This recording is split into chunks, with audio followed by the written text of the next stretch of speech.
Aitäh, härra spiiker, härra peaminister. Kuna me saame arupärimisele esitada ainult ühe küsimuse ja küsimusi oli palju ja vastused olid pikad, siis kasutaksin siin nüüd võimalust mõningad kõlama jäänud vildakad avaldused sirgeks ajada. Härra peaminister avaldas arvamust, et umbes 100 000 inimest, kes on Eestist ära läinud, kindlasti ei ole läinud siit ära mitte nii-öelda uue vabariigi ajal, vaid seal on, nende hulgas on ka palju nõukogudeaegseid inimesi. See kahjuks ei ole tõsi. Meie enda valimiskomisjoni arvutuste järgi on 70 000 Eesti Vabariigi kodanikku välismaal ja hääletab välismaal. Meie enda maksuamet saab sama tulemuse.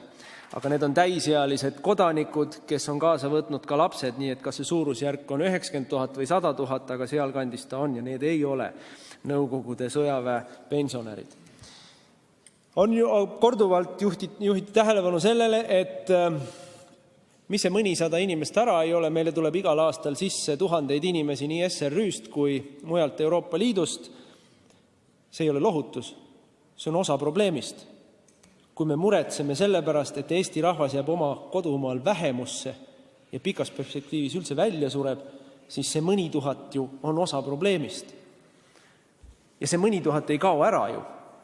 Praeguse immigratsioonipoliitika või praeguse üldse migratsioonipoliitika jätkumisel see ei kao ära, nendele lihtsalt lisandub uus seltskond, kes on meie jaoks kultuuriliselt täiesti võõras ja kes on ka selle praeguse immigratsiooni kildkonna suhtes täiesti võõras. Nii et see nagu väga vähe lohutab meid, et meil on tuhandeid inimesi, kes siia saabuvad Ukrainast või Valgevenest või Venemaalt või ka Prantsusmaalt, Hollandist või Taanist. See kõik on üks osa Eesti rahva peremehe õiguse õõnestamisel. Ja väga suur küsimus, mida on juba eelnevalt küsinud inimesed siit, et kui me keskendume sellele, kuidas olla võimalikult kena nende inimeste suhtes, kes tulevad meile ükskõik millisest maailmakaarest, siis mida teeb valitsus konkreetselt, et tuua tagasi need 70 000 Eesti kodanikku, kes on läinud Soome, Rootsi, Inglismaale, Ameerikasse, Austraaliasse, sest need on ju meie inimesed, need on inimesed, keda me ei pea integreerima, kellele meil ei ole vaja palgata tugiisikut, kellele meil ei ole vaja palgata tõlke ja muid inimesi, vaid nemad oleksid kohe Eesti ühiskonna osad. Ja neil oleks kohe lisada meile midagi.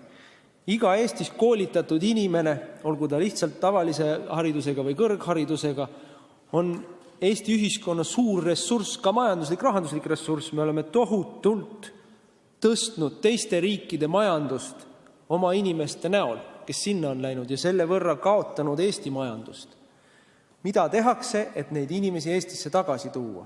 Mitte mingit plaani ei ole, räägitakse 1% sotsiaalmaksu langetamisest. Nali. Korduvalt kuulsime härra peaministri suust ühe või teise küsimuse puhul sellist fraasi, et minu hinnangul on nii või naa, minu hinnangul pole see või teine asi tõenäoline. No vot, meil opositsioonis on väga suur probleem. Meie hinnangul on peaministri hinnangud puha puusse. Me ei saa neid hinnanguid, me ei jaga neid hinnanguid, me ei näe nendele hinnangutele adekvaatset andmestikku, me ei näe nendele hinnangutele empiirilist tõestust, et mujal oleks need hinnangud samamoodi läinud, võtame kas või immigrantide integratsiooni. Mitte üheski Euroopa riigis ei ole õnnestunud integreerida moslemeid.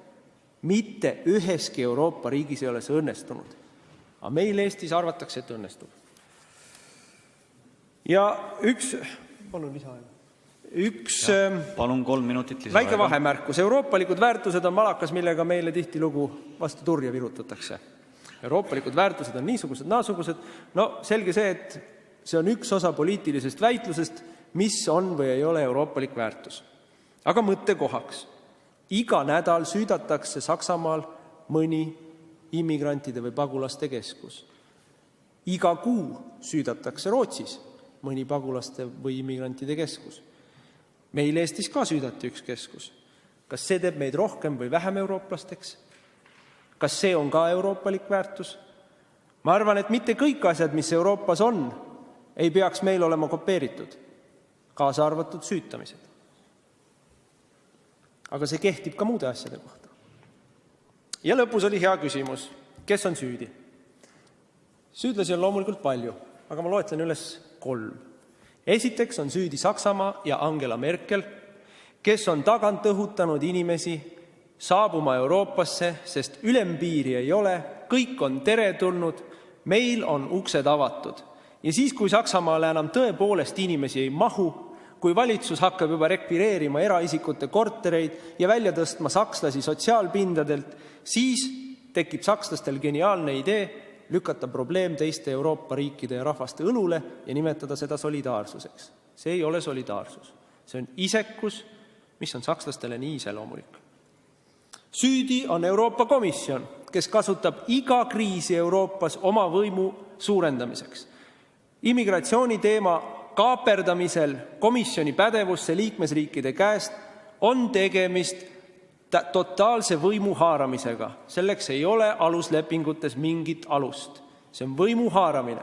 Sellele oleks tulnud vastu hakata Eesti valitsusel sama südikalt, nagu teevad seda Ungari, Poola, Slovakkia ja mitmed teised riigid.